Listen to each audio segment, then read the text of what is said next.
can you just articulate the distinction between a pod and either an image or a container?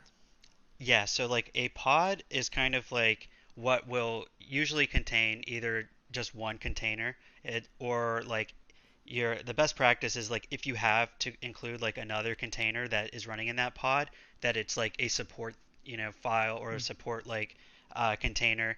And the pods are supposed to be, these units of like, division of your work into breaking them into as many pieces that like, or so they have like a commonly defined like role. So like that helps with like scalability and scheduling. So like let's say, this app had two pieces to it but you could definitely split, but let's say this app had two pieces, you could, split into their own like stateful sets each. So like if you were to not do that, that would mean that if half of your app starts to break, then all of your app is broken all of a sudden. Sure. But if you have it split into two, if one piece of your app is broken, then you can just like reschedule that or like replace it.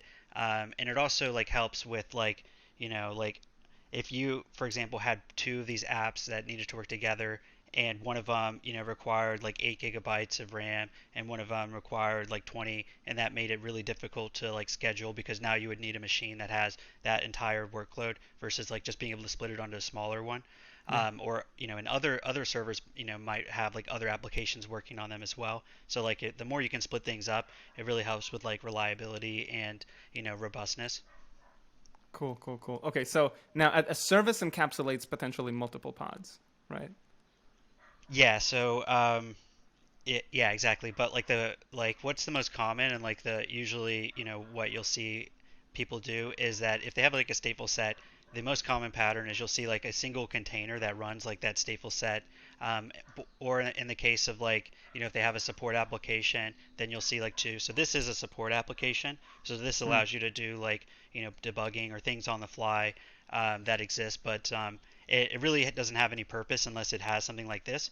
So that's why you'll see like a case like this where it'll have two containers, and this is the real like application. So this is getting the Docker image that has the AVAX like image to pull, and yeah, and then this links to the config map, and so the config map, which I'll show you after this, has like the startup commands that I'm just using as like the arguments in here. And yeah, these are all the ports that are defined. And when I show you the service file, you'll see that these are all linked. So this is how it's like, okay, I need to go to this stateful set. It has these container ports. These are the names of them. And then it kind of like figures out the networking for you. Yeah, and then where do the images pull from? So can I just like add them into whatever registry and then give some keys to that registry? Yeah, so like if you have like a public Docker repo, like just like docker.com and go to their Docker hub and you just list the image, then that's good enough. If you have a Docker image though that's in a repo that requires authentication, like let's say you have your repo on AWS or whatever, um, or a private Docker like repo, then you would have to set up like the authentication for that. Yeah. But if it's just a regular like Docker like public repo, you can just put it right here and you know go like right away.